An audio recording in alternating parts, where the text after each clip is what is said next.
विधानसभा क्षेत्र बावन बहादुरगंज आज दिनांक 8/11/2020 को AIMIM बिहार की सदस्यता ग्रहण करते हुए शपथ पूर्वक इकरार करता हूं कि मैं आज से पूरी मेहनत और ईमानदारी से पार्टी के लिए समर्पित रहूंगा। बताइए जरा सा कि ये लोग क्या कांग्रेस राजद इन लोग का जो टीम से जो निकल के भाजपा के यहाँ चले जाता है, अपना पोस्ट को भी त्याग देता है, कुर्सी को भी छोड़ देता है, तो क्या पैसे की वजह पर?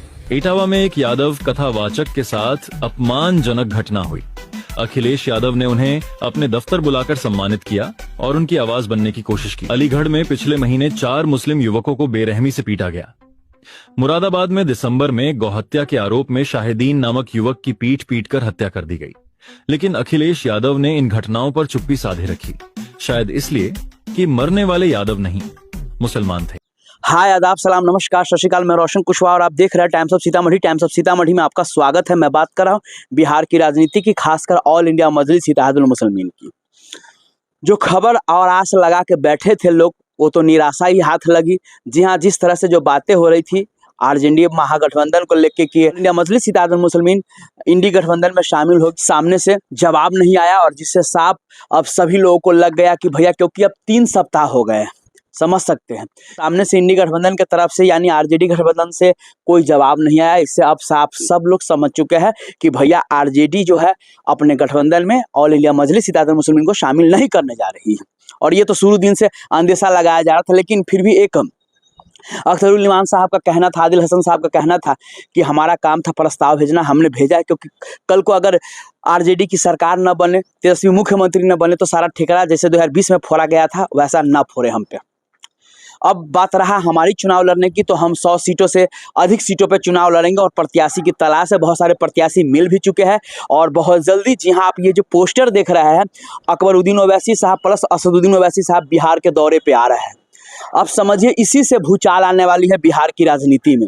जो लोग हल्के में ऑल इंडिया मजलिस इत्तेहादुल मुस्लिमीन को ले रहे थे, अब उनको कहीं ना कहीं अब डर लगने लगा है। अभी ये कुछ नहीं, ये तो अभी ट्रेलर है, पूरी पिक्चर तो अभी बाकी है। जिस तरह से अंजान नईमी या इजहार अस्पी साहब बोले थे अरे यहाँ जगह नहीं है, वैकेंसी नहीं है इंडी गठबंधन में, वाकई में जो वो बोल रहे थे कि वैकेंसी नहीं है, जगह नहीं इंडी गठबंधन में, और वो तो होना ही था, क्योंकि उन लोगों को तो मालूम था कि भैया ये कितना भी प्रस्ताव भेजे गठबंधन तो शामिल करने वाले हैं नहीं। लेकिन लोग कैसे बदल जाता है, उसकी फितरत कैसे बदल जाती है, ये वाकई में समझ के परे है। मैं क्यों कह रहा हूँ, 2020 का जो इजहार अस्पी साहब का प्लस अंजान नईमी साहब का वीडियो बहुत तेजी से वायरल हो रहा है और मुझे लगा कि ये शायद आप लोगों को देखना चाहिए कि लोग बोलते कुछ और है और करते कुछ और है।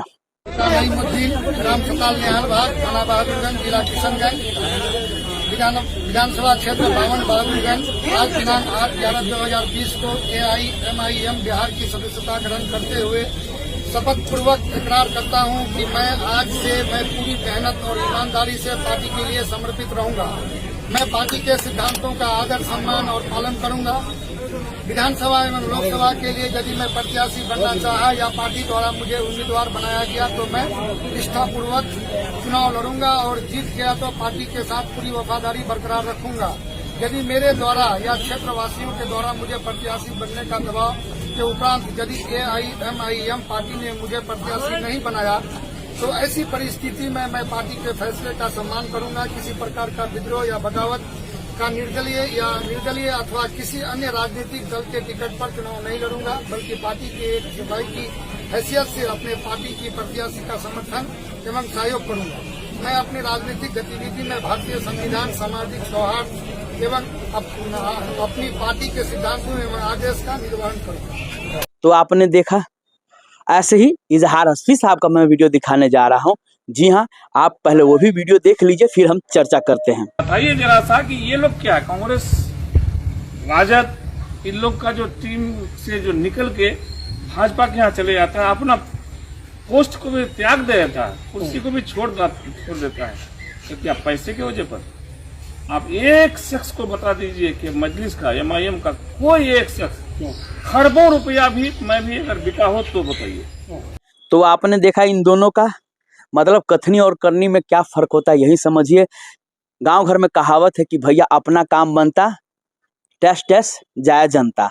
वही चीज बिल्कुल फिट बैठता है इन दोनों पे। ये दोनों का वही मकसद है कि भैया अपना काम बन गया, बस अपना काम, मतलब ऑल इंडिया मजलिस के बैनर तले आ गया, जीत गया, उसके बाद कहीं जाए ऑल इंडिया मजलिस से क्या लेना देना। लेकिन खैर इन दोनों को पता है कि 2025 में क्या होने वाला है इनके साथ।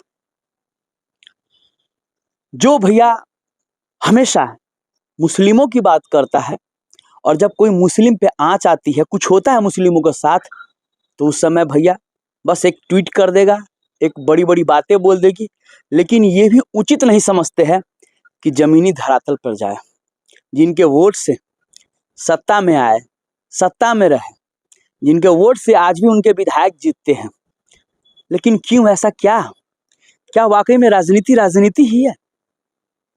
सब अपनी रोटी सेकने आते हैं। एक बड़े राज्य के जो पहले मुख्यमंत्री भी रह चुके हैं, जी हाँ, मैं बात कर रहा हूँ यूपी के अखिलेश यादव की। ये खास रिपोर्ट तैयार है, आप ये रिपोर्ट देखेंगे तो आपको सारी पिक्चर समझ में आ जाएगी। आंखें खोलने वाली वीडियो है। अगर इस वीडियो से आपने आंखें नहीं खोला तो कुछ नहीं होने वाला है। इसीलिए अपनी कायात को पहचानो। बार बार ओवैसी साहब क्यों कहते हैं, रे भाई समझो, पहचानो। आज मैं हूं तो कल को खुदा ना खास्ता मुझे हो गया, फिर तुम लोगों के साथ क्या होगा और वाकई में क्या होगा ये आने वाला समय ही जानता है। खैर बिना देरी किए चलिए खास रिपोर्ट दिखाता हूं, पहले आप ये रिपोर्ट देखिए। इटावा में एक यादव कथावाचक के साथ अपमानजनक घटना हुई। अखिलेश यादव ने उन्हें अपने दफ्तर बुलाकर सम्मानित किया और उनकी आवाज बनने की कोशिश की। यह एक सराहनीय कदम था। लेकिन जब बात उत्तर प्रदेश के मुसलमानों की आती है, जो टोपी, दाढ़ी और गोश्त के नाम पर बार बार मॉब लिंचिंग और नफरत का शिकार हो रहे हैं, तब अखिलेश यादव की जुबान बंद रहती है। न तो कोई वो बयान देते हैं, न ही पीड़ित परिवारों से मिलने जाते हैं। अलीगढ़ में पिछले महीने 4 मुस्लिम युवकों को बेरहमी से पीटा गया। मुरादाबाद में दिसंबर में गौहत्या के आरोप में शाहिदीन नामक युवक की पीट पीटकर हत्या कर दी गई। लेकिन अखिलेश यादव ने इन घटनाओं पर चुप्पी साधे रखी, शायद इसलिए कि मरने वाले यादव नहीं, मुसलमान थे। अब ये बताइए कैसा लगा ये रिपोर्ट? समझ में कुछ आ रहा है? इसीलिए नहीं समझ में आ रहा है, एक बार और जाके अब ये देखो खास रिपोर्ट और समझो इससे। और नहीं समझोगे भाई तो कुछ नहीं होने वाला। आप देख ही रहे हो बिहार में, जी हाँ, भले यूपी का है लेकिन यूपी बिहार कोई अलग नहीं है। और जैसा कि बिहार में चुनाव है और देख ही रहे हो अभी कितना सारा एग्जाम्पल बिहार में देखो। जाले में एक टीचर की हत्या हुई, जैसे हुआ हुआ ना, अभी एक बेटी का, जाले की बेटी का हत्या हुआ है किस तरह से। उसके बाद ये नानपुर बाजपट्टी में कैसे एक बेटी के साथ रेप करके, गैंगरेप करके हत्या कर दिया गया। भाई कितना एग्जाम्पल चाहिए। उसके बाद मॉब लिंचिंग के नाम पे सुरसंड में कैसे हत्या कर दिया गया। क्या चाहिए, कितना एग्जाम्पल चाहिए भाई? कब जागोगे? बस जागो अभी, अब जागने का समय आ गया है। और जागो और अपनी क़यादत को पहचानो। जी हाँ, विशेष कैसा लगा आज का रिपोर्ट ये प्लीज आप लोग कमेंट करके जरूर बताएं। तब तक के लिए बाय बाय, टेक केयर, देखते रहिए टाइम्स ऑफ सीतामढ़ी।